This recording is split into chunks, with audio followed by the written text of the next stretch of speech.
Graça e paz a todos, boa noite, sejam bem-vindos aí mais uma quarta-feira para o nosso estudo de Amós, né? Um estudo de exposição às Escrituras. Hoje vamos estar estudando do versículo 1 ao versículo 17 desse livro que tem sido muito enriquecedor e tem sido de grande satisfação, né, de conhecer mais sobre esse profeta e sobre a sua mensagem. Graças e paz a todos. E vocês como estão? Esperamos que bem. Então vamos estar falando do nosso irmão Jadson, capítulo 5 de Amós. E hoje é dia da gente, se tiver, fazer pergunta, de você participar. Pega a sua Bíblia, a sua caneta, seu rascunho, que é o nosso estudo semanal. Então aproveita esse momento, não deixa que o inimigo arrebate isso da sua mão, porque hoje em dia parece que, sempre foi assim, na verdade. A gente está sem fazer nada, não acontece nada. É só você abrir a Bíblia, é só você querer estudar a palavra de Deus, querer ouvir uma pregação ou algo assim, que Parece começa algo, né? É alguém que nunca mais mandou mensagem. Oi, fulano, e aí, tal. E você vai ali, acaba dando aquela atenção, ou seja, aquilo que Jesus prega, sobre a parábola do semeador, Veio lá, o passarinho arrebatou ali, a semente que caiu no meio da estrada. Então, que vamos crer, vamos orar a Deus para que você seja uma boa terra, e sendo boa terra, já é certeza a multiplicação. Então aproveite esse momento, a gente começa a compartilhar a nossa live com seus familiares, amigos, porque estamos aqui para isso, para a palavra de Deus. Vocês sabem muito bem do nosso compromisso com a pregação da palavra, de pregar, expondo as escrituras, de fazer esse estudo onde infelizmente são poucas igrejas que trabalham dessa forma. Geralmente se trabalhar mais de forma panorâmica ou nem sequer panorâmica, simplesmente de qualquer jeito, pegar uma pregação lá, um versículo lá, tora ele no meio e usa só a parte que convém, que convém a ele. Tem sido estudos, porque a gente pode ver que cada versículo, ele é muito importante e traz ali uma carga histórica, algo que aquelas pessoas ali, eles entendiam perfeitamente do que se tratava, e para nós, às vezes, sem fazer um estudo aprofundado, às vezes passa desapercebido, não pega tanta importância, e não tem aquele peso para aquele povo, como tinha para aquele povo naquela época, E nesse capítulo aqui a gente vai ver que existem algumas palavras aqui que são bem específicas, que às vezes uma leitura rápida assim você não vai entender do que o profeta ele está falando. A paz do Senhor a todos, graças a Deus. Esses estudos que nós fazemos, como os meus irmãos falaram, é muito importante, até mesmo para aqueles que vão pregar a palavra de Deus.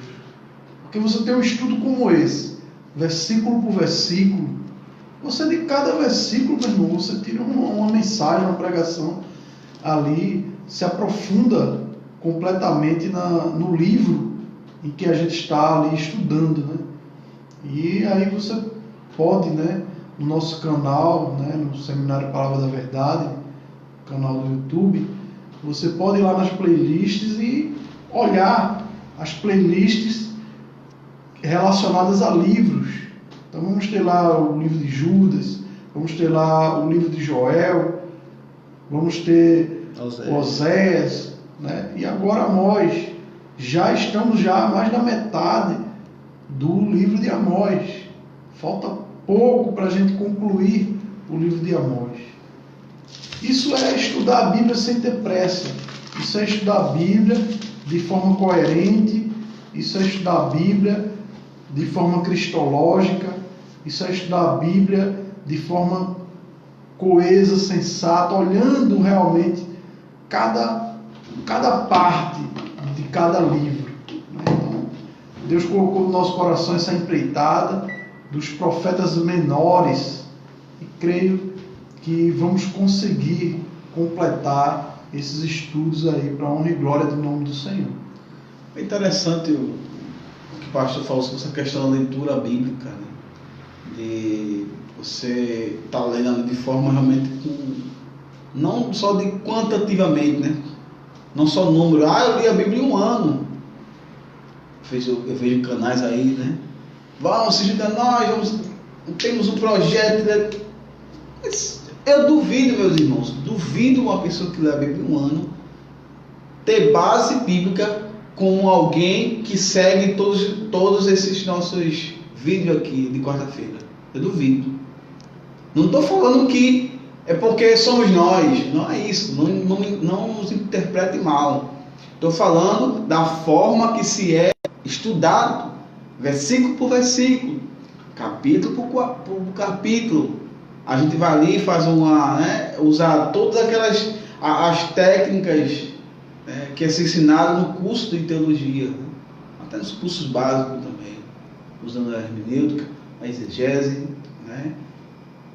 E duvido essa pessoa que leu a Bíblia em um ano ter a base bíblica que a pessoa que segue esses capítulos. Agora, claro, não só tá aqui, mas que realmente está junto, está ali anotando, depois quando acaba vai ler novamente o capítulo. Duvido.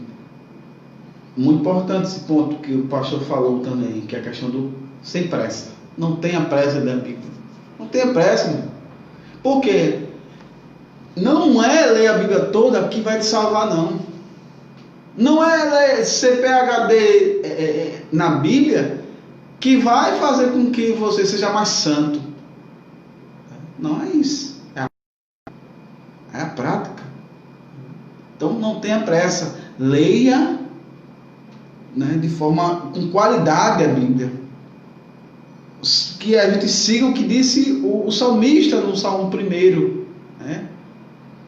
Aquele que medita nela dia e noite. Então medite na palavra do Senhor, medite nesses nossos estudos aqui.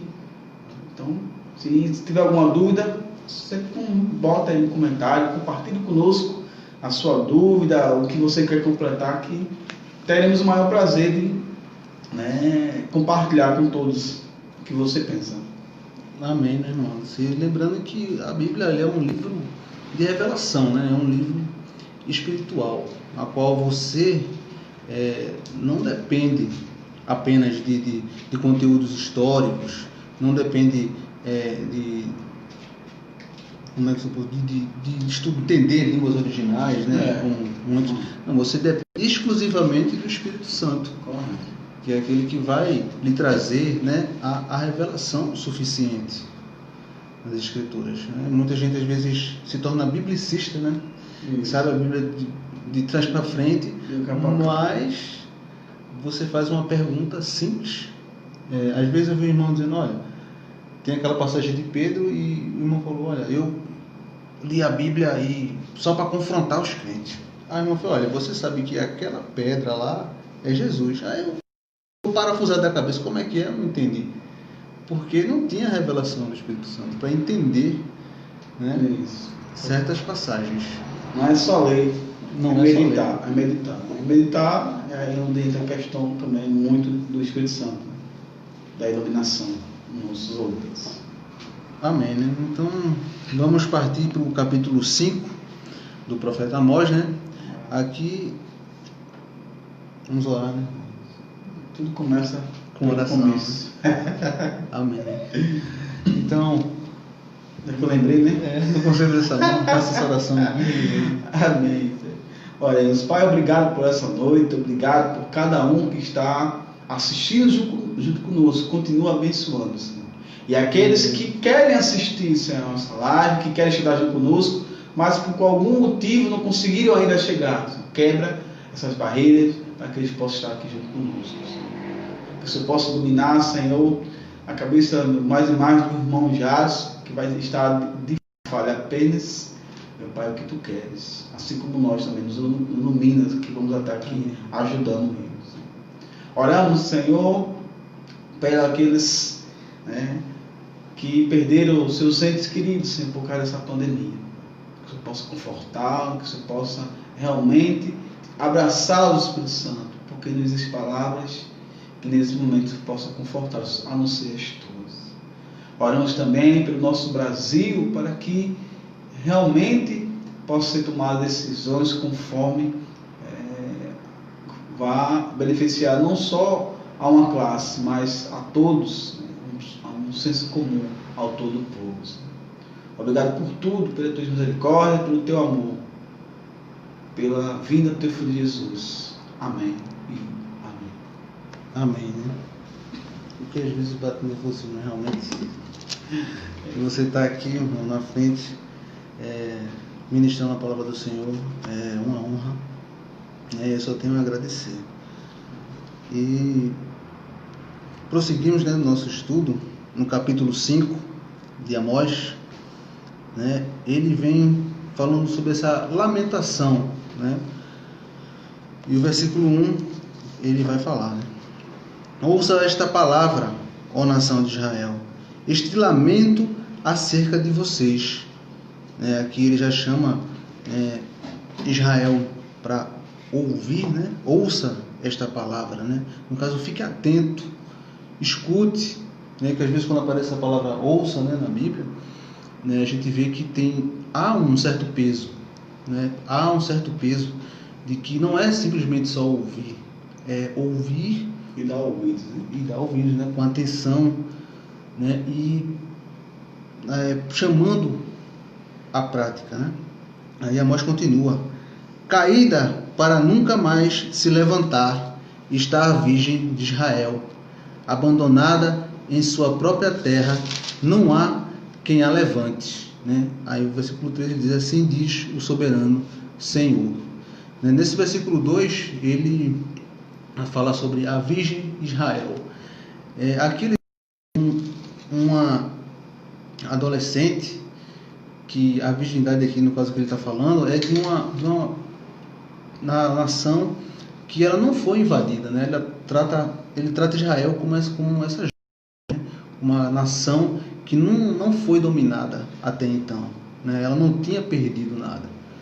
Ela é como essa virgem, né? Como essa adolescente que infelizmente perdeu sua vida tão nova, né? Aí ele ainda diz, né, que está abandonada em sua própria terra e não há quem a levante, né? Israel, depois de ter conseguido a terra, foi abandonada, né? Entregue.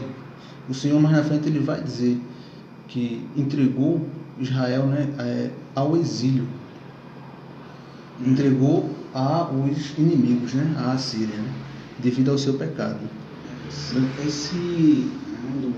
no verso 3, no verso 2, no verso 1, como falou aqui, né, já essa questão, um canto fúnebre, né, de lamento que Amós levanta, lembra muito também aquele cântico fúnebre que Davi levanta quando soube em 2 Samuel, no capítulo 1, acho que é do 17 ao 27, acho que é mais ou menos assim, esse daí. Então, se você quiser ler, então, por quê? O povo de Israel, né, nação de Israel, tinha essa tradição nos enterros, né, de haver um cântico fúnebre. Se você ver, até tem muitos vídeos que eu até já vi, né, em enterros de judeus, né, aquele toque realmente bem triste, tal. Então, é justamente o que Amós está levantando, né, esse cântico, né, de uma nação que era poderosa, né, forte, a nação, né, da virgem, né. Ele faz um comparativo aqui, né, com termos para que o povo entenda melhor, né. Vocês eram intocáveis. Isso. Vocês eram intocáveis, você era meu povo, nação, né. Eu escolhi vocês e vocês agora caíram, né. E não sabe, ou seja, né, quando ele fala não será levantada, porque quem derrubou foi o próprio rei de Israel, foi o próprio, né, Deus de Israel. Então ninguém tem poder para levantar, não ser ele. Por isso que ele fala, né, e não a levantar, e ninguém a levantará, porque ninguém é maior do que o próprio Deus. Porque como a gente falou no capítulo 3, né, do próprio Amós, 2 e tal, que foi Deus, sou eu, né, que sou contra vocês. No 3, verso 2, né? Eu escolhi tão somente vocês entre as nações, por isso eu mesmo castigarei. Então, Deus aqui mostrando que, olha, quem foi que derrubou foi eu, e ninguém vai levantar vocês, porque era Ele mesmo, né, que posteriormente iria levantar, né? Mas o momento era de tristeza de Amós, né? Porque ele estava vendo o que iria acontecer. Mas ele não prevê. É como se ele já estivesse vendo Israel morta, não é? A Virgem caída, né? Fala um pouquinho. Essa alusão aqui, né, a Virgem caída, é uma imagem típica, né, daquele povo. Porque imagina só uma mulher, né, já, vamos dizer, já compromissada com o noivo, já com aquela ansiedade perto do seu casamento, e ali abandonada pelo noivo. E aqui essa é a imagem, né? Claro que entra mais a fundo em outras situações que a gente não vai relatar aqui, mas essa é a imagem que se tem, né, da virgem abandonada. Então era o lamento, era a tristeza, né, aquele abandono, a virgem abandonada pelo noivo. Por que a virgem foi abandonada pelo noivo? Porque ela transgrediu. Então o noivo a deixou, e essa é a imagem que é passada aqui, né? Amém. Aí o verso 3, só complementando, porque aí ele afirma, né? Assim diz o soberano Senhor. Aí continua: a cidade que mandar 1000 para o exército ficará com 100, e quem mandar 100 ficará com 10. Assim diz o Senhor à nação de Israel, né? Busquei-me e terão vida.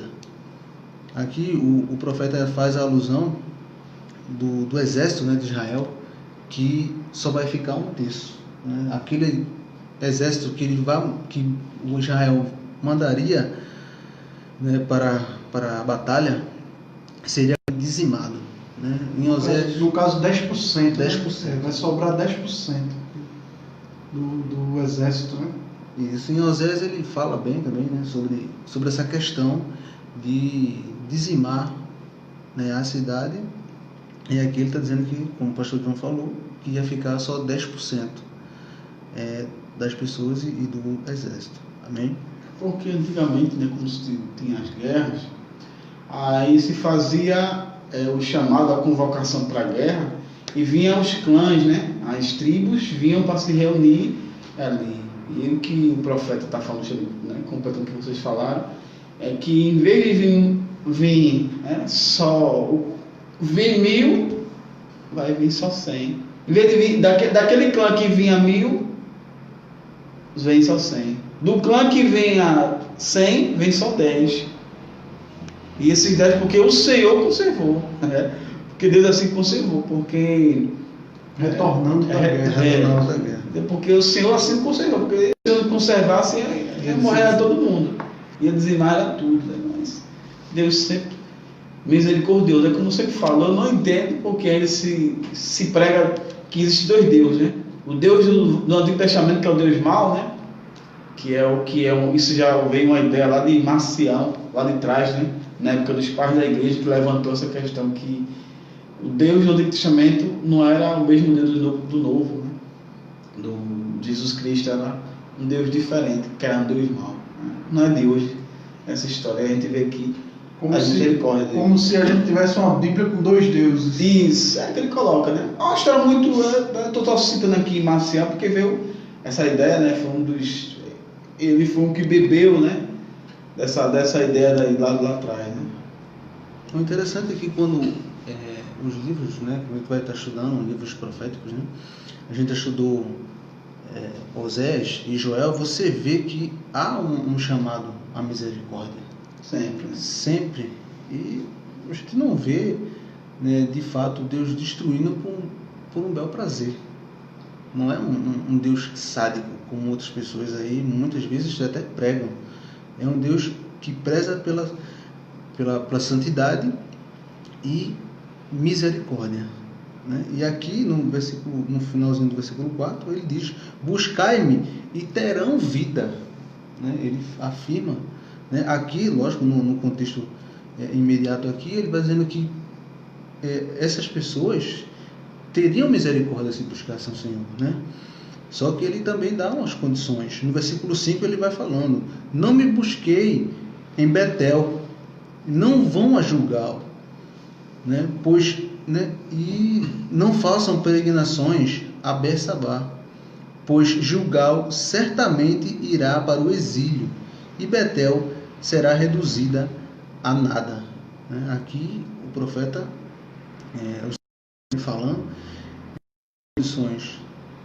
falando que não busquei em Betel.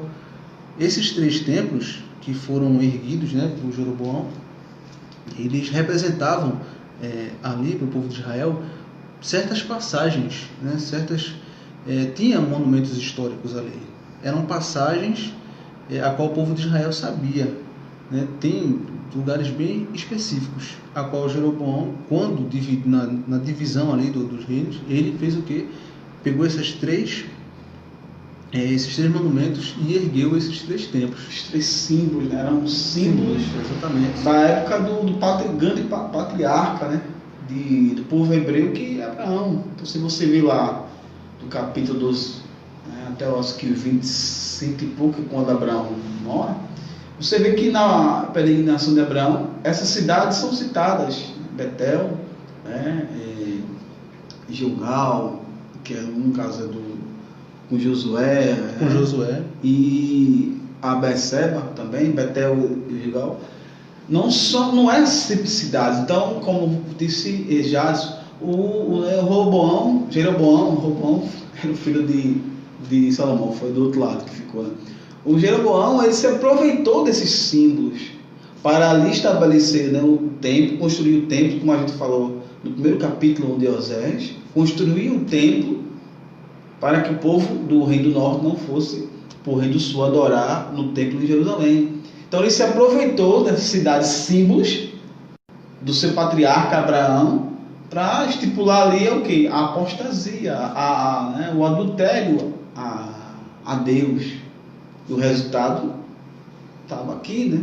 Está sendo apresentado. Não busquei como em Gilgal, como em Betel, né, como em Berseba, porque essa cidade eu vou arrasar, vou quebrar tudo. Na reforma religiosa que vai ter, eu vou mandar destruir tudo isso aqui. Então, não busquei lá, não. Isso me remete quando Jesus conversa com aquela samaritana no capítulo 4 de João, que fala: vai chegar um tempo, e já chegou, porque não é nem no Monte Gerizim e nem em Jerusalém onde vocês têm que adorar. Então eu leio isso aqui, né, não tem como a gente não ligar, né, não associar, porque Jesus está falando, não é em Jerusalém que tem que adorar, não é no Monte Gerizim como foram os samaritanos, mas é espírito e em verdade. É o que Deus está falando aqui: me buscar e viver.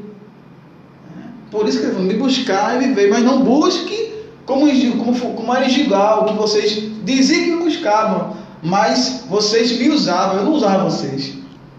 Vocês se prostituíam, se deleitavam com prostitutas cultuais lá, adulteravam, adoravam outros deuses e diziam que eu estava com vocês. Não é dessa forma que eu quero. Não vão me buscar, não venham buscar como vocês para Gilgal, como vocês iam para Betel, para Berseba, não, porque eu vou arrasar toda a cidade. Ou seja, me buscai. Pode vir a mim direto, em espírito e em verdade. E ele continua, né, no versículo 6, né, buscai ao Senhor e terão vida. Do contrário, ele interromperá com o fogo entre os descendentes de José e devastará a cidade de Betel, e não haverá ninguém ali. Remetendo ao que o presbítero antes falou, realmente o Senhor ele queria ser adorado, mas não nesses lugares, né? Não nesses lugares, realmente em espírito e em verdade. E aqui ele fala: não busquem ao Senhor e terão vida, porque do contrário eles interromperá com fogo. A gente vê aqui, né? Antes estava aí debatendo, né? Não há essa possibilidade de haver dois deuses diferentes na Bíblia. Quando a gente vai para o Novo Testamento, também é a mesma coisa, meus irmãos. Ou a gente fica com Deus, está com Ele em espírito e em verdade, e vamos ter a recompensa disso, né, que é a vida eterna, ou vamos ser consumidos pelo fogo eterno. Isso é bíblico de Gênesis a Apocalipse. Com certeza.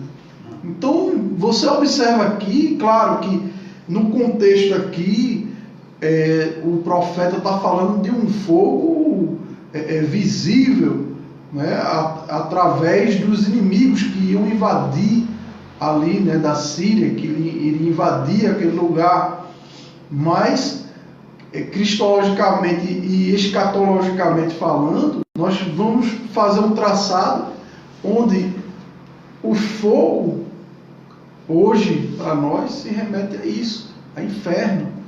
Então, só há dois caminhos, como ele bem falou aqui.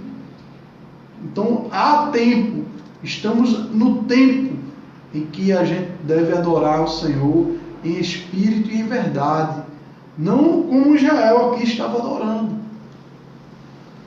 E só continuando, né, como o pastor falou, que ele interromperá com fogo, o fogo da destruição, que naquele tempo aqui falava realmente que era da invasão, né, que ia ter, e ele ainda fala: e devastará a cidade de Betel, e não haverá ninguém ali para apagá-lo. Vai ser interessante essa forma dele falar aqui, que devastará a cidade de Betel e não haverá ninguém ali para apagá-lo. Ele se remete a Betel, ao Deus ao qual esse povo adorava, né? Ele diz: então eu vou fogo lá, destruir, eu quero ver, né, se vai ter alguém ali, né? Se vocês realmente adoram esse Deus aí, se ele realmente existe, se ele realmente vai livrar vocês, né? Porque, né, normalmente o que ele fala no versículo 4, ele repete no começo, né? Buscai, exatamente, e vivei, né? E como a gente, o próprio irmão já citou isso quando a gente estava falando no livro de Osés, Deus sempre, né, eu falava ao povo que o povo se arrependesse para que não fosse exterminar tudo. Deus não queria exterminar tudo, não queria matar tudo. Não era como você falou, bel prazer. Deus não trazia o juízo do povo para o povo pelo seu bel prazer, de qualquer forma. Existiam grandes motivos e Deus sempre apresentava os motivos, né? Então quando ele fala aqui, né? Olha, buscar e viver, para que não se extermine os descendentes de José, né? Com um terrível fogo devastador, e não haja ninguém né? Que não haja como ninguém apagar ele de Betel, como você falou aí, porque o Deus que era adorado de Betel não ia salvar ele. Ou seja, me buscai antes que vocês se percam de uma vez e não tenha, né? Não tem salvação. Mais salvação, mas arrependimento. Buscai e viver, né? Assim, só dito de curiosidade, quando ele fala que os descendentes de José, né, ele está falando da tribo de Efraim, especificamente, né, que Efraim era um dos filhos de José que levou o nome da tribo. Efraim e Manassés, né? Os dois filhos de José. Que eram, por sinal, uma das tribos mais fortes de Israel, né? Aquelas tribos que iam à frente de batalha. Isso. Essa tribo de Efraim era meio que um representante, né? A gente viu nos outros capítulos que eles eram meio que um representante de Israel ali dentro do Reino do Norte. Judá e do Reino do Sul, né? Aí, só a título de informação, abrindo parênteses, vou fechar rapidinho. Né? Essa questão dos filhos de José, quando Jacó, no caso de Israel na época, foi abençoar, né? Ele inverteu as mãos, né? E abençoou Efraim, que era mais novo que Manassés. E José disse: não, pai, se eu trocou as mãos, então, meu filho, pode ficar tranquilo, porque eu sei porque eu fiz isso. Por quê? Porque hoje Efraim, hoje não, né? Claro, Efraim se torna mais forte, a tribo do Reino do Norte. Tanto é que em partes do livro de Amós, de Osés, Efraim representa o Reino do Norte, né? Ó Efraim, né? Porque tem eu contigo, né? Eu com os ídolos, Efraim, não. Então, só você, a título informativo, deixa logo esse parênteses para a gente não voar muito, para eu não voar muito. É porque às vezes a gente lendo assim, ele fala José, né? José, fala Efraim, né? Aí você às vezes não pega de quem ele está falando, né? Você abre a Bíblia assim, olha. Porque não tem, né? Você procura tribo de José, não tem o nome. Você vai procurar, tem Judá, tem Dan, tem, né? Um nomezinho mais estranho que eu não sei lembrar. Tem, né? Tudo Levi, todos os 12, realmente aqueles filhos todinhos, no caso, né? Tem lá da tribo. Aí quando você é filho, não. Parece José, até o destino. E aí quando você. Aí por isso que eu estou lembrando aqui que José foi dividido em duas tribos, né? Manassés e Efraim. Justamente Efraim, assim que o pastor estava falando. Aí a gente vai seguindo no verso 7, onde ele fala: vocês, né, estão transformando o direito em amargura e atirando a justiça ao chão, né? Aqui agora ele se refere ao pecado, né, do que o povo está vendo, né, que é o pecado da injustiça, né, que eles estão sendo injusto com as pessoas. E mais para frente ele vai falar mais sobre isso. Aí o profeta ele abre um parêntese aqui para falar: aquele que fez o Pleiade e o Órion, que faz a escuridão alvorada e do dia noite escura, que chama as águas do mar e as espalha sobre a face da terra. Senhor é o seu nome. Ele traz repentina destruição sobre a fortaleza, e a distribuição vem sobre a cidade fortificada. Aqui ele está abrindo esse parênteses para falar sobre a grandeza do Senhor, né?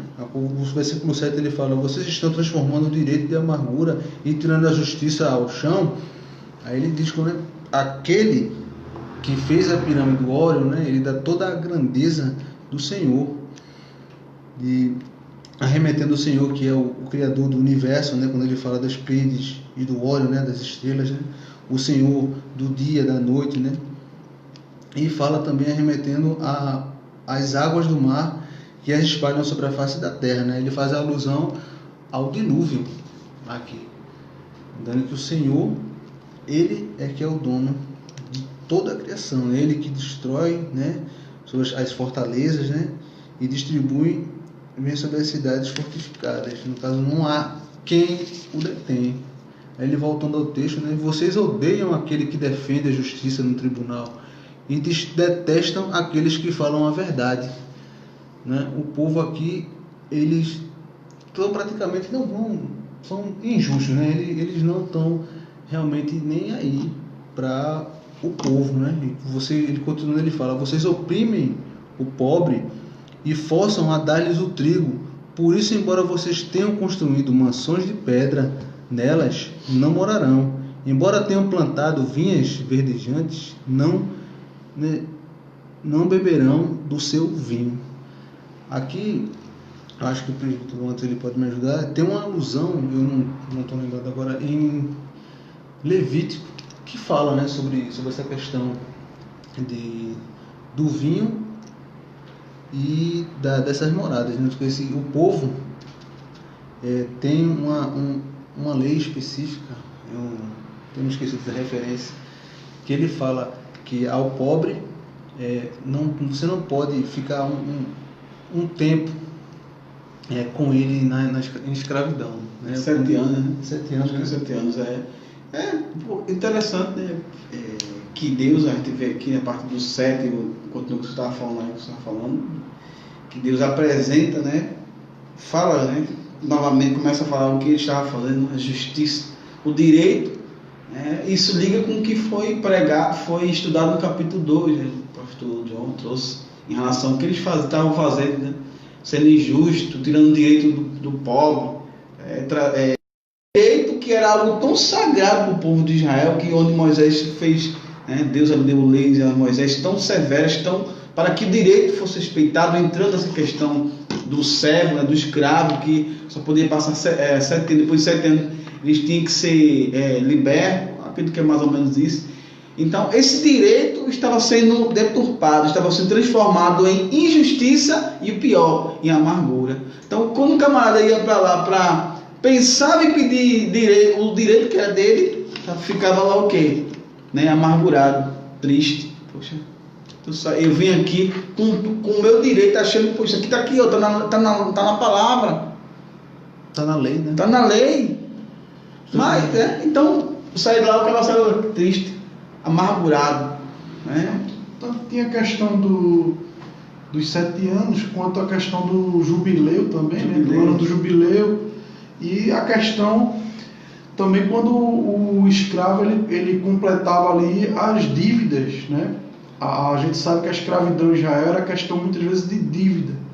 Era uma escravidão totalmente diferenciada, né? E não era escravidão como eram os negros. Exato. Eles eram bem tratados. Era mais uma servidão. Justamente, eles eram funcionários. Eles eram, né? Tinham seu lugar de dormir, alimento, tudo, porque a própria lei proibia que esse direito fosse tirado. E é o que estão fazendo. Traz injustiça ao direito. E por isso que no 8 e no 9, o profeta começa a lembrar o povo quem é Deus. Da grandeza, ou seja, vocês estão fazendo isso, vocês sabem com quem vocês estão lidando. Vocês sabem, né? Qual lei vocês estão quebrando? Estão quebrando de quem? Né? Vocês sabem que de quem vocês estão tirando o direito? Dos filhos de Deus. Né? Como disse Jesus, dos meus pequeninos, é melhor que você, e disse Jesus o quê? Que faça tropeçar, é melhor que você amarre uma corda com um pedaço de pedra, ele falou do nome, mas é isso, né? E se jogue no mar, meu amigo. Então, é o que o profeta está falando, vocês sabem o que vocês estão fazendo, estão trazendo, distorcendo o direito, né? A justiça e a injustiça, e amargurando o povo. Aí ele começa no 8, 9 a falar do que Deus criou, das constelações, né? Poxa, por favor, né? Os astrólogos aí vão querer fundamentar nisso aqui, não tem nada a ver. Está falando aqui da criação de Deus, né? Mostrando a onipotência de Deus, mostrando para esse povo de Israel que estão, né, fazendo as coisas erradas, quem é que vai vir contra eles, quem é que eles provocaram, como no capítulo 3 do próprio Amós fala, vocês me provocaram, né? Nesse daqui, e no 9 continua, né, como você falou, de provar a construção, fala, né, aqueles que defendem o direito. Quem está falando aqui que defende o direito? Porque existiam juízes ainda que não tinham se corrompido. Então, quando eu falo, eles odeiam quem defende, quem defendia eram os juízes naquela época, né? Que existia vários juízes, anciões, né? E tem anciões que eram tementes à palavra, que eram tementes a Deus e defendiam. Então, eles odiavam aqueles. Já assim, vamos tirar esse fulano dele, porque ele está atrapalhando todo o nosso sistema. Porque já estava aqui já o arrumadinho que a gente era para dar direito a fulano que nos pagou. E ele agora chegou e disse, não, está errado isso aí. Essa terra não é dele lá, é de tal pessoa que está reivindicando, está certo. Então eles odeiam aqueles que defendem o direito. Então não pensa que era o povo que está falando aqui dos juízes, né? Outros anciões odiavam anciões que defendiam o pobre, que defendiam a justiça, né? E a justiça, a porta da cidade, né? Que é onde era o tribunal, né? O tribunal, né? O tribunal era a porta da cidade. No tribunal, detestam aquele que falam a verdade. Então, como se levantava um juiz ali que falava a verdade, ele não era bem visto.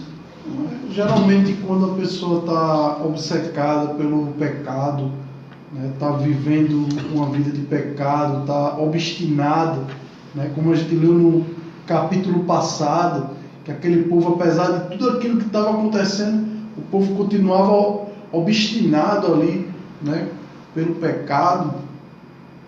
Quando a pessoa está num estado desse, geralmente a pessoa tem raiva, né, quando se é apresentado a verdade, quando se é apresentado o seu erro, quando se é apresentado o seu pecado. Né? Então isso é algo que nós devemos nos vigiar, nós devemos observar em nós mesmos, se nós não estamos vivendo algo assim. Independente se a pessoa está indo para a igreja ou não, isso é uma questão da pessoa com Deus. Só que muitas vezes, quando a gente está distante de Deus, a gente não percebe. O problema da distância de Deus é que muitas vezes a gente vai esvaziando, é como um vidro ali que tem um recipiente, que tem um óleo, né? E aquele óleo vai se esvaziando, e a gente não vê chegar ao fim, né? É como até mesmo um exemplo prático do nosso dia a dia, né? O garrafão de água ali. A gente vai bebendo água e esvazia, que a gente nem sente. Quando a gente percebe, eita, está vazio. E principalmente, se interessa em questão de água, quando o garrafão é fechado, está coberto, justamente na questão que o senhor falou. O camarada, a mulher, o homem está assim. Então ele não vai, para ele ainda é crente, ele é um cristão, porque ele vai para a igreja, porque ele anda com a Bíblia, porque ele já tem 20 anos de crente, 15 anos, e ele está com esse garrafão de água, está tapado, fechado, não sabe quando acabou. Sabe como vai saber que acabou? Tu não vai botar água lá. Oxi, cadê a água? Acabou. Pronto, sabe? É a mesma coisa, me fez lembrar agora, quando o Sansão, quando ali raspou o cabelo e disse, lá vem os filisteus. E a Bíblia diz que ele fala consigo, levanta aí, faço de sempre, vou estraçalhar, vou matar. Aí o versículo 16, mais na frente diz assim, mas ele não sabia que o Espírito Santo tinha se retirado dele, ou seja, a água acabou, Sansão, tu deixasse o paninho bonitinho, a água acabou que tu visse. É muito crente assim, a água acabou dos crentes, e eles acham que ainda tem Deus na vida deles, eles acham que Deus usa eles acham que Deus ainda está com eles, mas não estão. Secou, meu amigo, secou, minha amiga. Abra seus olhos, tire esse tampão que está na sua frente aí, não faça como esse povo aqui não, veja o exemplo do que a gente está falando aqui,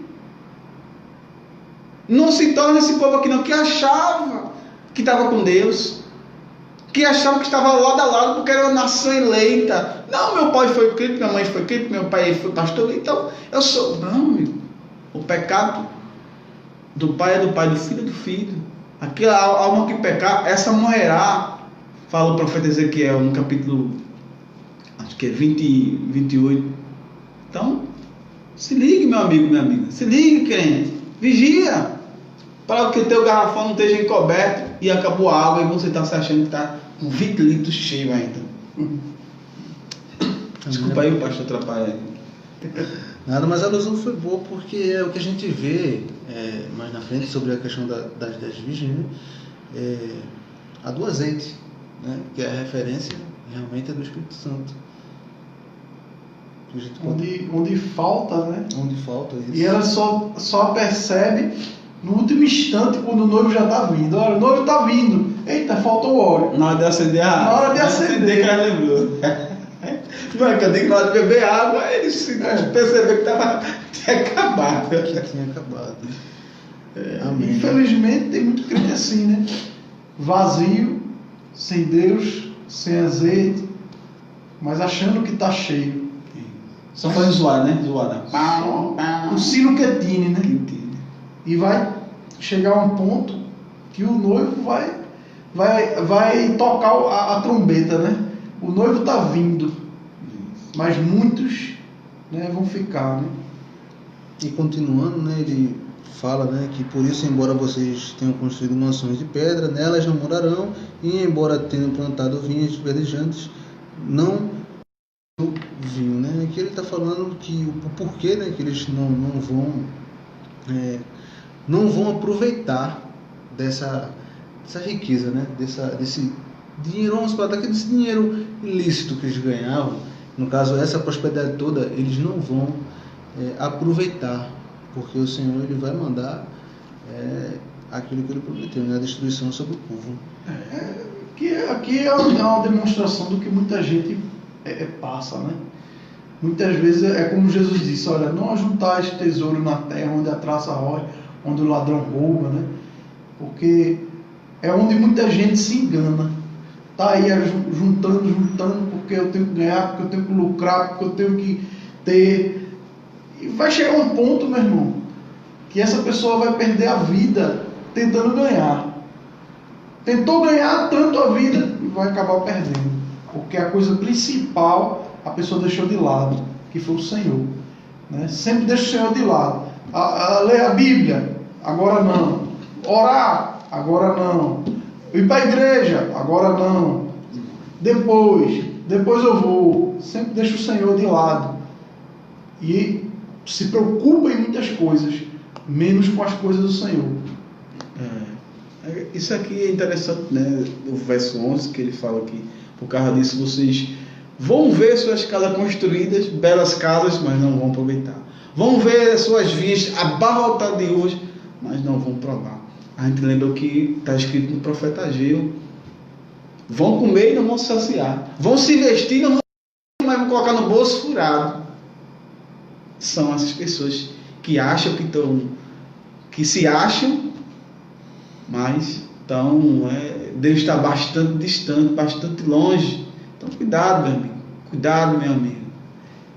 Examine-se a si mesmo, reflita bem a sua vida, pare para pensar, pense muito bem que Jesus está voltando. E muitas vezes a gente está se achando que o garrafão está cheio, achando que o azeite está completo, e não está. Examine sua vida, porque você pode ter aqui essa vinha cheia, pode estar com grandes construções e não vai provar nada disso. Por quê? O mais importante é ajuntar tesouros nos céus. Essa é a parte mais importante. É como Jesus disse para Marta: Marta, Marta, tanta coisa está se preocupando, mas só uma é importante, e essa Maria preferiu, e essa Maria escolheu. Então cuidado, para que você não esteja buscando tantas coisas e acabe esquecendo da mais importante, que é estar com o Senhor, da mais importante, que é realmente buscar o Senhor e viver. Só tem vida que busca o Senhor. É isso que o profeta está dizendo. Sem Deus, sem Jesus, nada podemos fazer. Amém?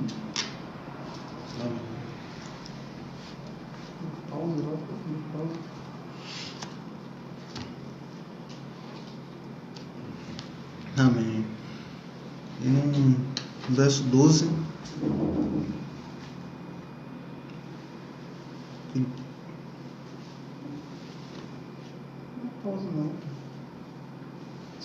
Conclui.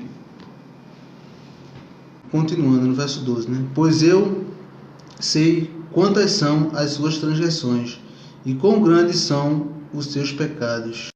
Vocês oprimem o justo, recebem suborno, né? E impedem que se faça justiça ao pobre nos tribunais. Por isso o prudente se cala em tais situações, pois é tempo de desgraças, né? Aqui versículo 12 e ele já vem referindo, né, com o presbítero antes e o pastor John aqui, a gente já vem falando sobre isso, né, sobre a questão do porquê que eles estão sendo acusados e do porquê que isso vai acontecer com eles, né? E isso, como o presbítero nos vem falando, existia pessoas que eram justas, né? Que estavam ali defendendo essas pessoas, e quando essas pessoas viram isso chegando, né? O prudente, né, se cala em tais situações, pois é tempo de desgraça, né? No caso, aqui o profeta está falando que essas pessoas, né, que sabem, né, que o que está passando, né, sabem a situação de Israel aqui, elas que entendem que são os remanescentes, né, creio eu, que são essas pessoas que realmente adoravam o Senhor aqui em espírito e verdade, elas entenderam pelo qual estavam passando, e é aquilo, né? É melhor, quando o Senhor fala, é melhor a gente ficar calado. Eles estavam com medo, né? Medo, né? O momento era um momento hostil, um momento onde quem se levantava para defender o direito era odiado. Né? Então, note, como a gente falou no 11, né? No 10, que os israelitas odiavam, né? Não eram simplesmente não gostavam, odiavam quem falava a verdade, né? Quem defendia o direito. E aqui, né? Quem é sábio, né? Ele se calava, com medo, né? Ele tinha família, muitas vezes a gente sabe que o povo de Israel era um povo que vivia do comércio, então tinha comércio, tinham medo de que seu comércio fosse afetado, que não, né, fosse cortado, então ele se calava, ficava na dele ali, porque era um momento hostil, era um momento de desgraça, um momento que eles podiam morrer por isso, por defender o que é certo. Então eles se calavam ali, né, infelizmente. No versículo 14, o profeta Amós, ele vem chamando o povo de novo à exortação, né? Busquem o bem e não o mal, para que tenha vida. Então o Senhor, Deus dos exércitos, estará com vocês, conforme vocês afirmam, né? Aqui, esse versículo 14, ele traz bem uma alusão do que a gente tinha falado no capítulo, no versículo o 4, o 5, né? O 4, né? Quando ele diz busquei, o 4 e o 5, né? Quando ele fala que o povo ia para Betel, né? E em Betel eles afirmavam lá que estavam com o Senhor, né? Afinal de contas, Betel é onde Abraão ali, ele escuta o Senhor falando, dizendo que eu sou contigo, né? Tem todo Jacó também, antes de ver José, o Senhor também fala a Jacó dizendo eu estou contigo, né? E isso Israel, no caso Efraim aqui, ele tinha, né, toda essa pompa de dizer o Senhor está comigo, né? O Senhor está comigo, então eu não temo a nada, né? E aqui no versículo 14 ele diz, buscai o bem e não o mal, para que tenha vida. Então o Senhor, Deus dos exércitos, estará com vocês, conforme vocês afirmam que estão, né? Isso acho que deveria ter sido um choque para eles, porque para aquelas pessoas que alegavam estar com Jesus, ou estar com Deus, né? Receber essa notícia do profeta, de fato, saber que realmente onde eles estavam adorando não eram realmente adorando a Deus. O profeta diz, una a teoria, a prática. Na teoria vocês estão com Deus, na prática não. Então, quer fazer a prática? Faça o bem, procure o bem, procure fazer a justiça e viver. Aí sim vocês podem abrir a boca com todo gosto, né? Podem realmente, porque na prática o povo aí fora, as outras nações vão ver que realmente vocês estão, que eu estou com vocês, né? E no versículo 15 ele ainda fala, né? Odeiem o mal e amem o bem, né? Estabeleçam a justiça nos tribunais, né? Como o presbítero falou, né? Sejam corretos, né? Usem a justiça, a qual o Senhor já tinha passado para eles, né? Em todas as leis, né? Mosaica lá. E o Senhor ainda fala aqui, talvez o Senhor Deus dos exércitos tenha misericórdia do remanescente de José, né? Esse talvez o Senhor, né, Deus dos exércitos tenha misericórdia do remanescente de José, né? Às vezes nós vamos dizendo que o Senhor, ele, se você tiver misericórdia, talvez ele tenha misericórdia de você. Mas esse versículo aqui ele não está falando bem nesse sentido, né? Que acho que às vezes a tradução às vezes pode. Eu acredito que essa tradução disso aqui da King James aí, né, fala assim, é possível. Então, realmente se encaixa mais naquilo que a gente está pregando, você buscar e viver, né? Então é possível que você fazendo isso, realmente o Senhor se compadeça dos remanescentes de José, no caso aquele que a gente falou sobre o tribo de Efraim e Manassés. Então, caso vocês fazendo isso é possível que o Senhor se compadeça dos remanescentes, né? Daqueles que chamaram, não é nem... É porque a nação chegou num limite tão alto, passou de todos os limites, de uma forma que, olha, talvez seja possível, né? Há uma possibilidade aí. É possível, né? Existe uma possibilidade de vocês se arrepender, de vocês buscar a Deus e Ele lembrar não de vocês, mas dos remanescentes. Como vemos. Pela aliança que Ele fez com José. Com José. Por causa de vocês não, seres miseráveis. Como vemos mais para nós, né? Nós já sabemos os desfechos dessa história e sabemos que existem remanescentes, né? Mas para eles aqui, né? É uma palavra muito dura. E continuando, né, irmão? Portanto, assim diz o Senhor, Deus dos exércitos, o soberano: haverá lamentação em todas as praças e gritos de angústia em todas as ruas. Os lavradores serão convocados para chorar e os pranteadores para se lamentar. Haverá lamentos em todas as vinhas, pois passarei no meio de vocês, diz o Senhor. Aqui ele já está falando sobre a destruição que ocorrerá, né? E a tristeza que vai ficar, né? Só as pessoas angustiadas, sofrendo e lamentando, né? Quando ele fala os lavradores serão convocados para chorar, né? Ele ainda diz que vai faltar pessoas, porque há um relato assim na história, pessoas que eram contratadas, que iam para o enterro só chorar quando o camarada era muito ruim lá, a família chamava e dizia, vai chorar só para amontoar. Quer dizer, como disse uma vez, às vezes não era nem questão de mim, às vezes é questão também da família ser pequena, né? Aí vamos contratar, existiam esses pranteadores profissionais, né, que eram contratados para chorar enterro. Engraçado, interessante falando sobre enterro, né? Eu vi que o camarada ele vai para o enterro para falar aquilo que o morto não tem coragem de falar em vida. Então ia piorar a situação. Eu pensava nisso tudo, e aqui ele foi diferente, né? Os lavradores serão chamados para chorar, né? Interessante que nessa Bíblia King James aqui fala passar, né? De passar e passarem pelo meio do povo, né? Passarei no meio de vocês. E aqui, né? Haverá lamentos em todas as vinhas, por quê? Eu passarei como eu passarei? Aqui fala, de vós como espada.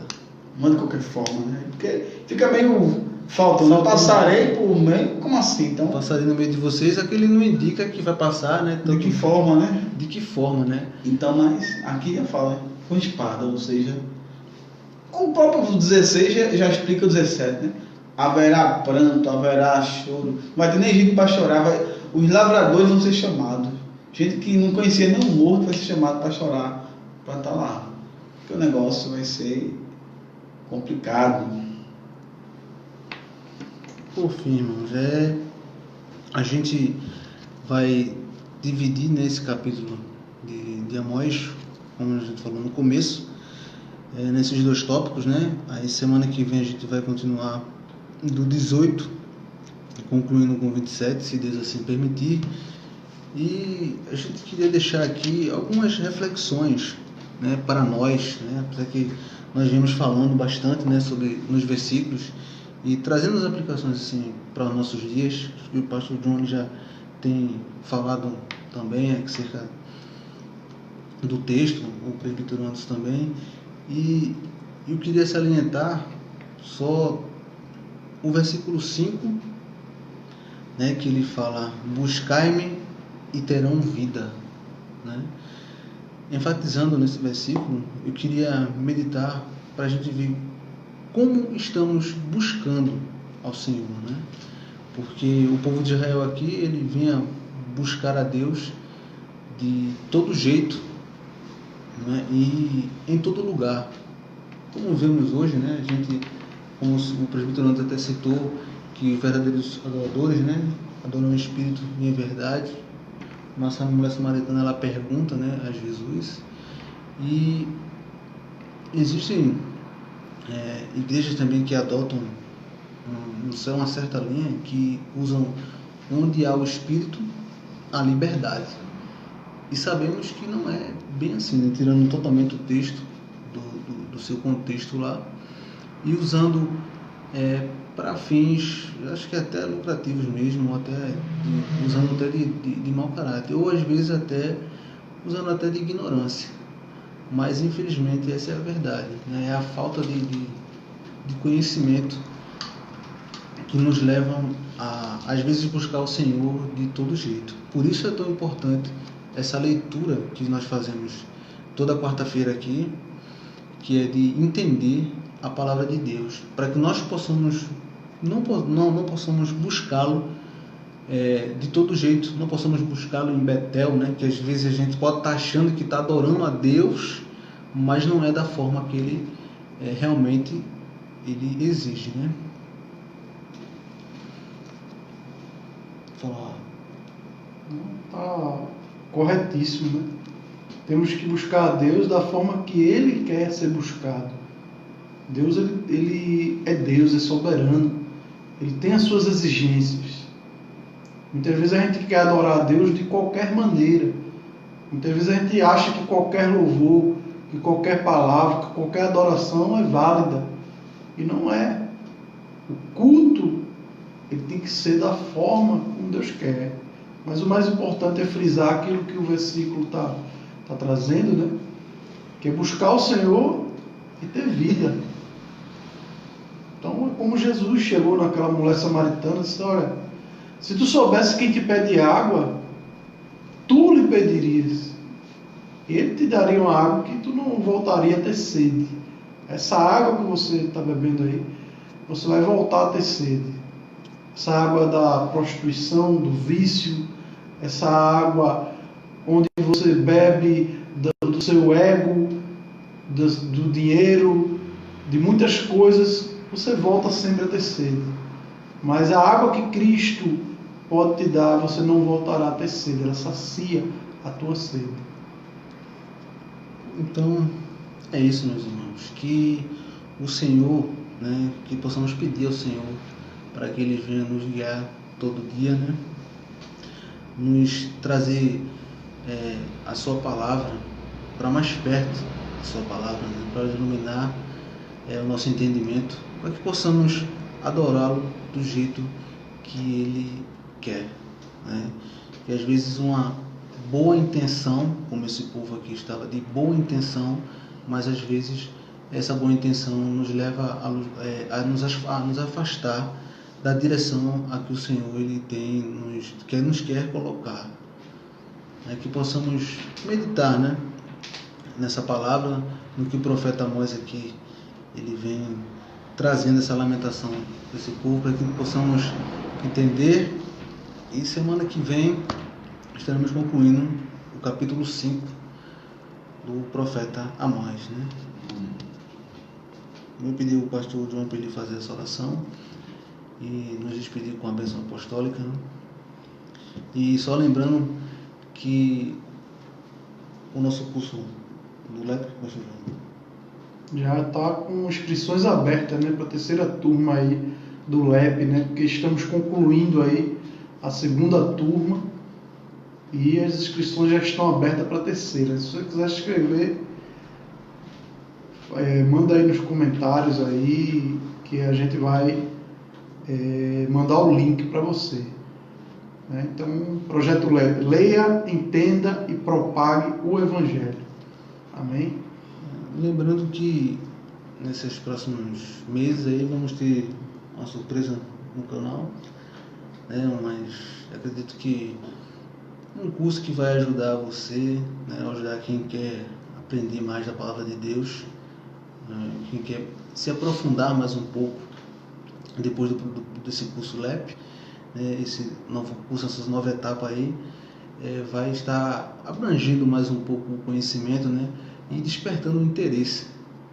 É o aprendizado da palavra de Deus, né, é o conhecimento que nos libertará, né? Cristo é o conhecimento dele, é nele que temos a salvação. Amém. Vamos orar, né, meus irmãos? Obrigado por essa mensagem de hoje. Abençoa, derrama a tua graça, derrama o teu entendimento sobre cada um, a qual dê o seu tempo, Senhor, um pouco do seu tempo, não para nós, mas para ti. Abençoa, Pai, a sua casa, ó Pai, abençoa a sua família, em nome de Jesus. Obrigado por tudo, que o amor de Deus, a graça do nosso Senhor e Salvador Jesus Cristo, a comunhão e as divinas consolações do Espírito Santo seja sobre a tua vida, sobre a tua família, desde agora e para todos sempre. Amém. Amém. Amém.